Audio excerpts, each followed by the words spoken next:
I always thought if I could go back in time, I'd fix everything. Take back the words I never should have said. Chase the dreams I let die. Save the people I lost. But no one ever warns you what it really means to relive your past, especially when it starts with regret as your only companion. Because when I woke up in my 10-year-old body, 40 years older in my mind, nothing felt like a second chance. It felt like a curse. It was raining when I opened my eyes. Not just outside, though the gray drizzle streaked down the glass of the bedroom window, but in my chest. That feeling, like something terrible had happened, but you couldn't remember what. I was groggy, disoriented, and everything felt wrong. The ceiling was too low, the mattress too soft. The smell of peanut butter and crayons lingered in the air, oddly nostalgic and deeply unsettling. I sat up in bed, and that's when I saw them, my hands. Small, smooth, no veins, no wrinkles, no scars. Not the hands of a 50-year-old man. They were child hands. My heart thumped painfully in my chest. I scrambled out of bed and ran to the mirror hanging crookedly on the closet door. The reflection that stared back at me was a ghost from a time I buried under 4 decades of memories. Brown eyes too wide for my face. A mop of curly hair I used to hate. Freckles dotting my cheeks like constellations. I gasped. It was me at 10 years old. At first, I thought it was a dream. Some twisted mental playback from the night before. But the details were too vivid, too precise. The creak of the floorboards, the smell of old comics under my bed, the itchy collar of the Spider-Man pajamas I hadn't seen in decades. I wasn't dreaming. I was back. Downstairs, I heard a voice I hadn't heard in 15 years. Derek, breakfast. My mother, alive, laughing. God, she was laughing. My knees nearly gave out. The last time I saw her, she was fragile and gray, tubes threading from her arms in a hospital bed. That image haunted me for years. But now, her voice sounded alive, warm, loud, and normal. I stumbled down the stairs, still half believing this was some elaborate hallucination. The kitchen smelled of bacon and maple syrup. My mother stood by the stove in her old robe, humming to an old Whitney Houston tune playing from a radio. She turned and smiled at me, the same smile that used to light up my world. "You look like you saw a ghost," she said, chuckling. "Come on, birthday boy. 10 years old today." The words hit me like a truck. 10. I was 10. Again. I barely managed to mumble a response, sliding into the worn wooden chair at the breakfast table. Across from me sat my dad, sipping coffee, reading the paper, the same paper he always read before they stopped printing it. He glanced over the rim of his glasses, raising a brow. "You all right, kiddo?" I stared at him. My father. Before the alcoholism, before the yelling, before the silence that stretched between us like a canyon I could never cross. "Hey," he looked, whole. Still a little gruff, sure, but whole. I nodded stiffly, not trusting my voice. I should have been happy. I should have been ecstatic. But all I felt was dread. As I chewed on a bite of toast that tasted like cardboard, a million questions tangled in my mind. Was this time travel? A coma? Purgatory? Why this moment? This day? This age? And more importantly, what was I supposed to do with it? School that day was a surreal experience. Everything was smaller, the holes shorter, the walls covered in those cheesy posters about kindness and sharing. I walked past faces I hadn't seen in years, children who would become strangers, enemies, or tragedies. There was Michael Torres, who would die in a car crash at 16. Sarah Dean, who'd become my first kiss. And then there was Todd Miller, the boy who made my life a living hell for the next 3 years. Todd still looked like an innocent kid here. Blonde curls, gap-toothed smile. But I knew better. I knew what was coming. The constant bullying, the isolation, the bruises I'd hide from my parents, the tears I'd cry in the privacy of my pillow. And I knew exactly how I'd respond this time. I wouldn't cower. I wouldn't take it. I had the mind of a 50-year-old man. I could stand up for myself. But the moment Todd bumped into me by the lockers and sneered, "Watch it, loser," I froze. My body remembered. The fear came back like muscle memory, tightening my chest, coiling around my ribs. I said nothing, just walked away. Heart hammering. During lunch, I sat alone. Not because I had no one to sit with, but because I remembered what they'd all become. I couldn't bring myself to fake friendships, not even with the kids I used to like. I didn't belong here. Not mentally. Not emotionally. And when Mrs. Kellner called me up to do a math problem on the board, I froze again, not because I didn't know it, but because my mind had drifted. 40 years of regrets had followed me into this small classroom with peeling wallpaper and chalk dust in the air. That night, lying in bed, I stared at the ceiling and tried to piece it all together. Was this my chance to fix everything? Could I change what happened to Mom? Could I stop Dad from falling apart? Could I stand up to Todd, reconnect with Sarah, choose a different path entirely? I wanted to believe that this was fate offering me a second chance. But something in my gut told me it wasn't that simple. The days passed slowly. Each morning I woke up hoping it had all been a dream, that I'd returned to my grown-up apartment, my job, my empty bed and unpaid bills. But I didn't. Every morning, I was still 10, and slowly, the weight of my regret began to press in harder. I remembered skipping my sister's wedding because I was too selfish to apologize. I remembered the friend I ghosted because I didn't know how to handle his depression.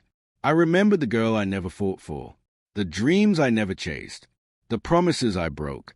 They haunted me like shadows in the daylight. I began to write everything down, every future event I could remember. 9/11. The stock market crash, the invention of the iPhone, my mother's diagnosis. I wasn't sure why. Maybe to prove to myself that it all really happened. Maybe to find a way to stop it all. But the more I wrote, the more I realized something terrifying.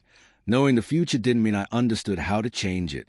In fact, every small decision I made now, every deviation from my original path, could spiral into consequences I couldn't predict. One afternoon, I tried to warn my mom not to go to the doctor she trusted. I told her he was careless, that she should get a second opinion. She looked at me funny. "Derek, what are you talking about?" she asked, brushing her fingers through my hair. "You dreaming about medical school already?" I wanted to scream. I wanted to shake her. But how could I explain what I knew without sounding insane? That night, I stood outside in the cold, staring up at the moon, wondering if I was losing my mind. I had 40 years of life inside me, 40 years of pain, choices, memories, and no one would ever believe me. I was trapped inside this child's body with an adult's despair. And for the first time, I realized that maybe this wasn't a second chance at all. Maybe it was a punishment. Because when you spent your whole life running from the past, what happens when you're forced to live it again? Some regrets grow quieter with time. Others sharpen into weapons that find new ways to hurt you, even decades later. I never thought I'd get the chance to see him again, the boy I failed to protect. But there he was, right in front of me, smiling, trusting, completely unaware that I already knew how his story ended. His name was Jacob Weller. We'd met in 5th grade. He was quiet, always carried a tattered copy of A Wrinkle in Time, and smelled vaguely of chalk dust and laundry detergent. Other kids teased him for the way he stuttered when he was nervous, or for how he cried the day his lunch got stolen. He sat alone, day after day, and I watched. That's all I did. I watched. I remember how it started. Todd Miller and his pack of hyenas zeroed in on Jacob the way wolves hunt the slowest deer. He never stood a chance. They knocked over his backpack in the hallway, called him names I'm ashamed to repeat. I saw it all. I said nothing. In my original timeline, Jacob disappeared by the end of 6th grade. Rumors floated around about his family moving, but years later I found the truth in a dusty online forum, the kind that hosts memories people don't talk about in the open. He had taken his own life. At 12. And now, here he was, just as I remembered him, only smaller than my memories allowed. He sat at the end of the reading circle during English, cross-legged and picking at a loose thread on his sleeve. When our eyes met, he gave me a shy smile. I wanted to run. Not away from him. Toward him. Protect him. Tell him it wasn't his fault, that the world could be cruel and unfair, but it didn't define his worth. But how do you tell someone something like that without sounding unhinged? So I started small. I sat next to him at lunch. He looked surprised at first. Hi, he said, voice cracking like an old record. You sure you want to sit here? Yeah, I said simply. You like sci-fi, right? I read Ender's Game once. It was kinda intense. His face lit up like a candle in a dark room. We talked for the rest of lunch. Books, space, time travel. Ironically appropriate, given my situation. He laughed at one of my lame jokes, and I felt something shift. A ripple in the fabric of what once was. Maybe, just maybe, I could rewrite this page of the story. But change doesn't come without cost. Todd noticed a change in seating the very next day. You making friends with Weller now, he said in that sing-song voice kids use when they're about to do something cool. Didn't think you were that desperate, Derek. I tensed. My older mind screamed at me to retaliate, to plant fear in the bully before the cycle could continue. But my 10-year-old body hesitated. That same sick weight filled my chest. And Jacob? He didn't speak. He just lowered his head and waited for the storm to pass. It didn't. Todd shoved Jacob's tray onto the floor. Mac and cheese splattered everywhere. The room went silent for a heartbeat, then roared with laughter. Jacob stood frozen in the mess, face red and fist clenched at his sides. That was the moment, the one I failed to act on last time. I stood up. "Pick it up," I said, loud enough for everyone to hear. Todd blinked. "What?" I walked over and stared him down. "You dropped it. You pick it up." The cafeteria froze. A 10-year-old challenging Todd Miller was unheard of. He smirked. "Oh, what? Birthday boy." It was then I remembered something about being 10. Pain hurts more when you're small. But fear hurts more when you know why you're afraid. I didn't fight him. I didn't need to. I kicked over his tray. Gasps echoed. Teachers turned. Todd got a detention. I got sent to the principal's office. But Jacob? Jacob smiled. We became friends in the following days. Real friends. Not the fake, temporary ones you make for show. I shared lunch with him, walked with him between classes, even invited him to my house to play old video games that, to my current mind, felt like ancient relics. I was changing things. I felt it. For the first time since waking up in this twisted second life, I felt hopeful. But fate doesn't like to be cheated. One rainy Thursday, Jacob didn't show up to school. I asked around. No one had seen him. By the end of the day, my gut twisted into knots. I remembered this feeling. In my original life, it had come weeks later when someone asked, "Hey, whatever happened to that quiet kid?" I biked to his house after school. It was the same small bungalow tucked to the end of Maple Street, with a crooked mailbox and overgrown lawn. The lights were off. No answer at the door. I knocked harder. Then again. Then louder. The neighbor from across the street eventually came out, arms folded against the cold. She told me Jacob's parents had pulled him from school. Something about mental health concerns. They were leaving town that weekend. My heart sank. It was happening again. The next day, I skipped school, something I'd never dared to do in this body before. I waited outside Jacob's house with a bag of cookies my mom had made and a note I'd written in shaky 10-year-old cursive. It said, "You matter. I don't know what you're going through, but I see you, and I care. Please stay. Please fight. You're not alone." He opened the door halfway when he saw me, blinking through puffy eyes. We didn't talk much. He took the note. He hugged me. He cried. The following Monday, he was back in school. It was quiet. No big announcement. No fanfare. Just a boy with a tattered book and a trembling smile. But I knew what that smile meant. It meant something had changed. I had saved Jacob Weller. At least for now. But that night, something shifted in me. As I lay in bed, listening to the crickets outside, a new fear crept in. If I could save Jacob, who else could I save? Who should I save? And what would happen if I failed? Because no matter how many lives I touched in this new timeline, I couldn't save everyone. I was still a kid on the outside, still limited by rules, by time, by the fragility of youth. And the regrets? They were still with me, all 40 years of them, some deeper than others, some waiting in the shadows. I realized then that this journey wouldn't be about righting every wrong. It would be about choosing which regrets I could live with and which I couldn't. But some regrets, they choose you. And the next one, it wasn't a mistake from my childhood. It was something I never thought I'd face again. The woman I left behind. Love has a cruel way of settling into the corners of your memory, the kind of love you never forget, no matter how far you run or how long you bury it. I thought about her every now and then in my previous life. Sometimes when I heard a certain song. Sometimes when I passed a bookstore where we first met. But mostly in the silence, those long, echoing nights when the regrets crept back in like fog. Her name was Emily Carter. We were high school sweethearts. Well, that's what people called us. We met at 13, fell in love at 16, and lost each other at 20, not because of a fight, not because of infidelity, but because I was a coward. I wanted to chase a career, see the world, prove something to myself. I told her we needed space, thinking she'd wait.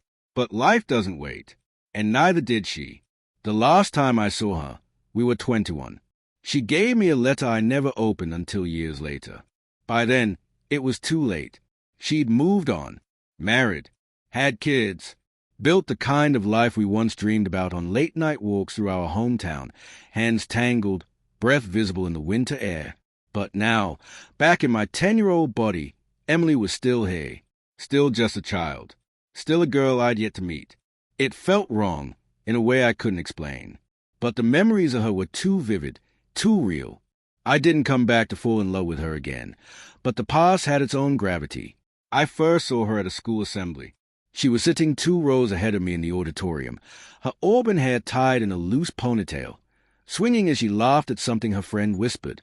It was a strange thing to feel your heart ache for someone who didn't know you existed yet. We didn't meet that day, not even the next, but I couldn't stop noticing her. The way she always raised her hand in class, the way she doodled tiny flowers in the margins of her notebook, the way she helped a kid who dropped his books without waiting for a thank you. It was like watching a memory unfold in real time. Then came the day we officially crossed paths. Again, for me, for the first time. For her, it was during an after-school art club meeting I'd randomly decided to attend. I was trying to live outside the box, whatever that meant when you're 10 with a 50-year-old soul. She sat next to me, unrolling a set of colored pencils. "I like your sketch," she said. I blinked, startled. I'd drawn a tree, nothing special. "Thanks," I replied, my voice catching awkwardly in my throat. She offered her hand. "I'm Emily." I shook it. My hand trembled slightly. "Derek." She smiled. "Nice to meet you, Derek." It was like déjà vu. Only this time, I felt the crushing weight of what I knew would come. The joy, the years, the distance, the silence. And still, something inside me whispered, "Say something. Be different this time." We started talking after that, once a week, then more often. She was funny, clever, kind in a way that made you want to be better just by standing near her. And while she was still just a girl, barely on the edge of adolescence, my connection to her wasn't romantic in this moment. It was something deeper, protective, reverent. I didn't want her to fall for me. I wanted her to live the life she deserved. But fate doesn't work in absolutes. And emotions, especially old ones, have a habit of waking up when you least expect them. One afternoon, we were sitting beneath the oak tree behind the school, comparing sketch books. She glanced up at me, brow furrowed in that familiar way. "You ever feel like you've lived this all before?" she asked. "Like this moment?" My breath caught. "All the time," I said. She smiled. I knew it wasn't just me. I didn't know what to make of that. Coincidence? Or something more? Was it possible that she felt it too, that ripple of familiarity? A leftover thread from a life we once shared? That night, I stared at the ceiling for hours. I couldn't tell her the truth. Not yet. Maybe not ever. She was just a child, and I was a man trapped in the past. But if I couldn't love her the way I once did, maybe I could at least honor her.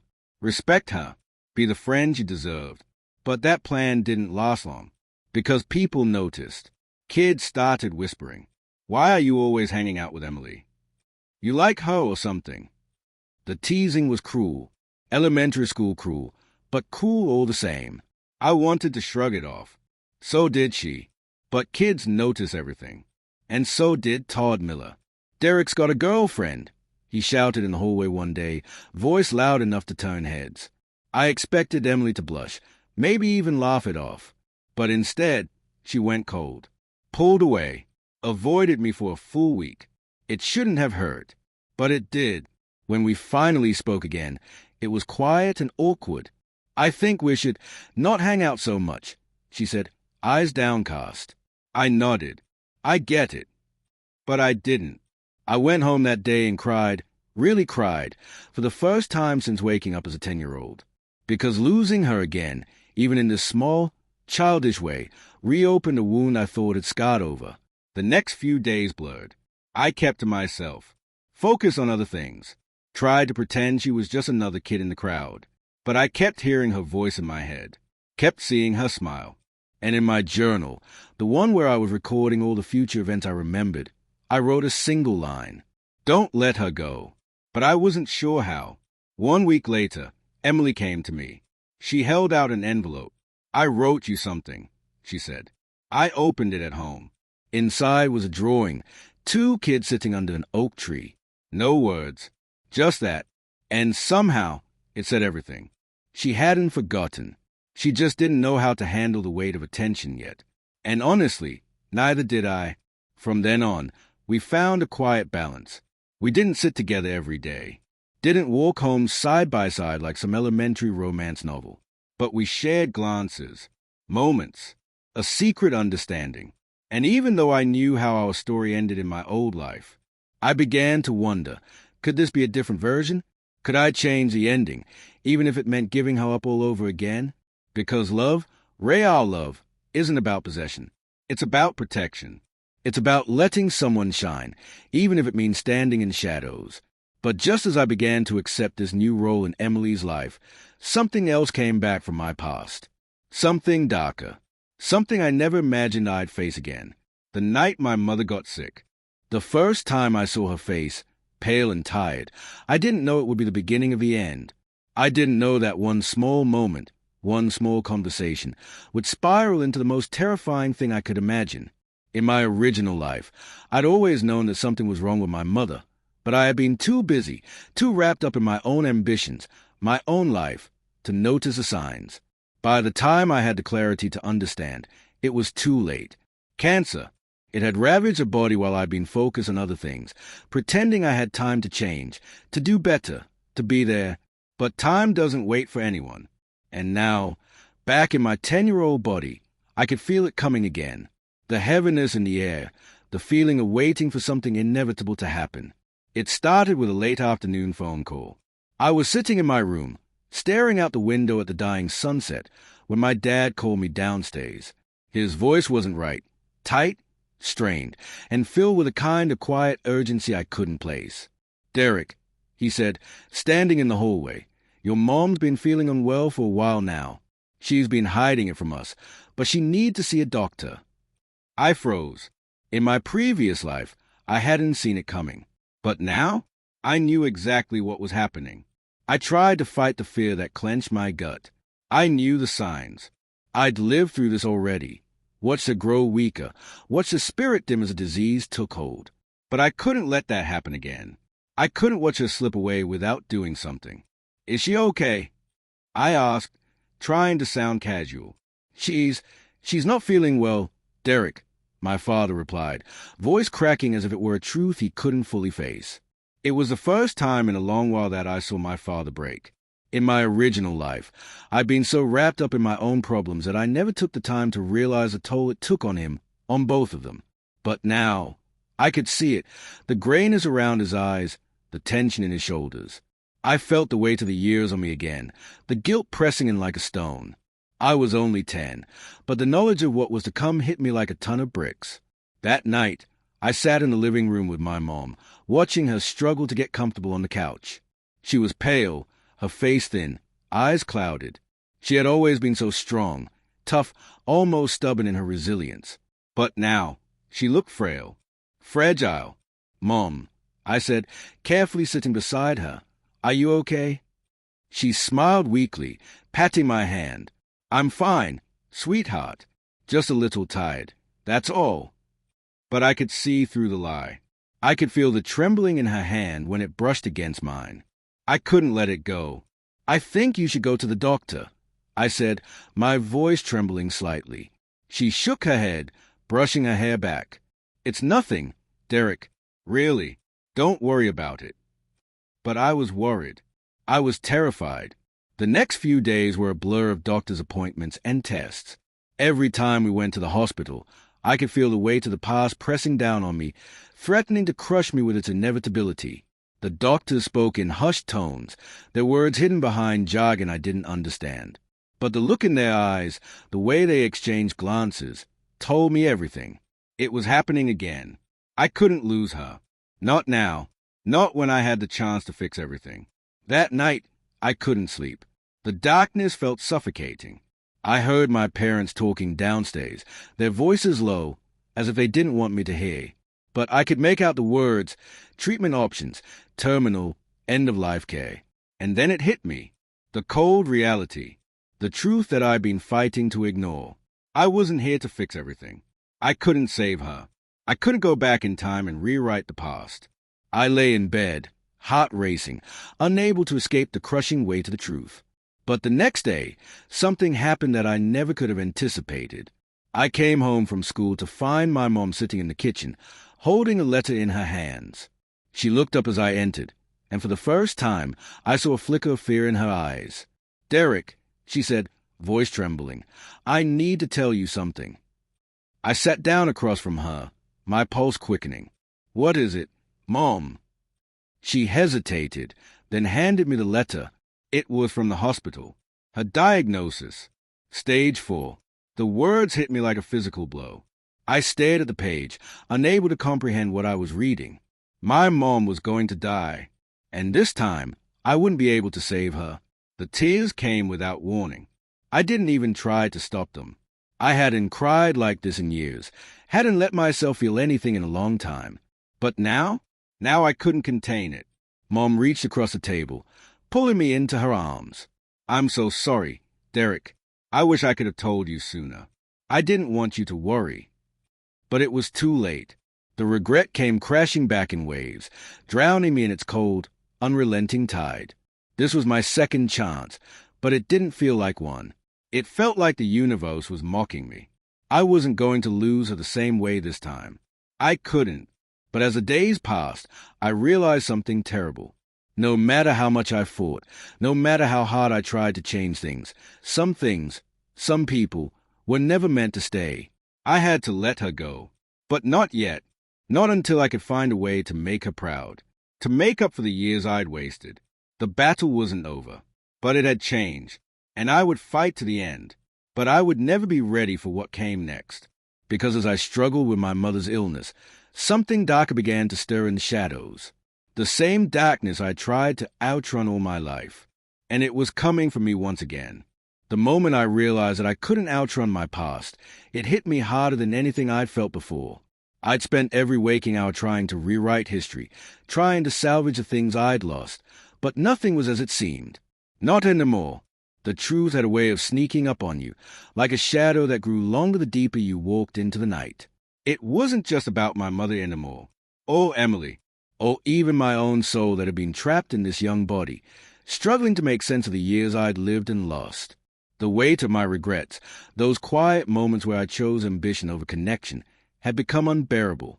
But the real terror, the kind that gnaws at you from the inside, wasn't my regrets alone.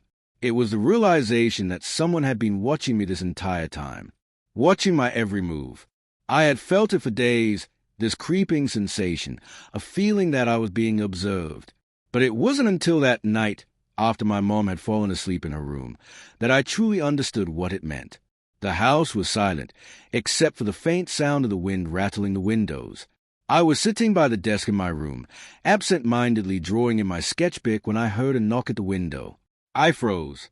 There, in the darkened yard, stood a figure, tall, hooded, unrecognizable.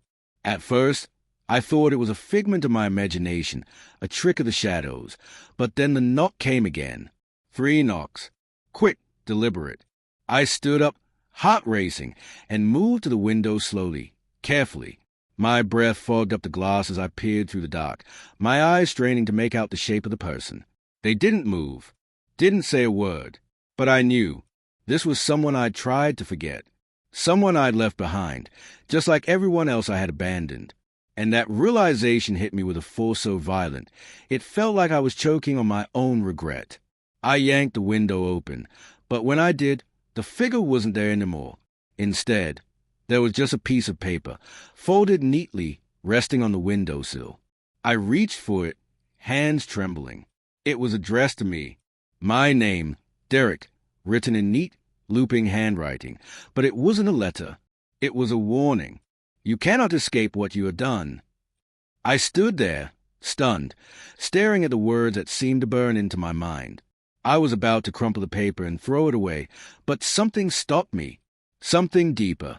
I couldn't ignore this. I couldn't walk away from what was happening to me, because I knew now I was being hunted by my own past. Over the next few days, things became strange, disturbing, even. I couldn't shake the feeling that someone or something was watching me at all times. The air in the house felt thick with an unseen presence. At school, my classmate looked at me like I was a ghost, like they could see through the veneer of this young boy's body, straight into the man I'd once been. The whispers grew louder. The rumors started to spread. And still, Emily, she was there, but not in the way I wanted her to be. She was pulling away, and I felt it like a dull ache in my chest.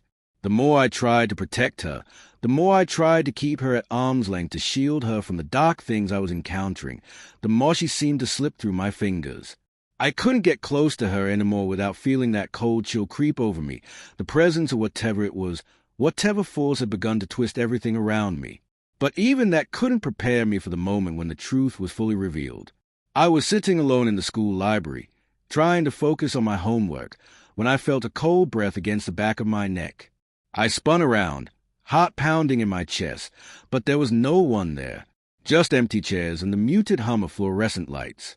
And yet, I knew there was something in the room with me.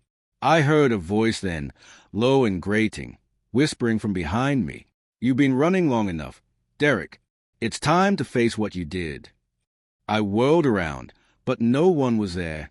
The air was thick with an oppressive weight, as if the entire library had been swallowed by some ancient darkness.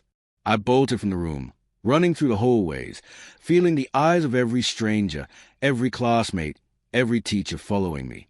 Their stares were no longer curious. They were accusatory. And it wasn't just their eyes. I could hear their voices in my head, see their disapproving faces in the corners of my vision. They knew. They all knew. It wasn't until I reached the old cemetery on the edge of town that I understood what had been happening to me, what was coming for me. The figure appeared again, standing at the far end of the cemetery, its face obscured by shadow. I approached cautiously, heart hammering in my chest, knowing deep down that I had no choice but to face whatever waited me. "You ran, Derek," the figure whispered, "but you can never outrun what you've done." I wanted to scream, to fight, to flee.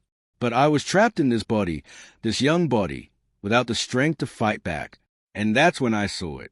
The grave, the name on the tombstone was mine. I collapsed to my knees, gasping for breath. This was it. The reckoning. The price of a lifetime of regret.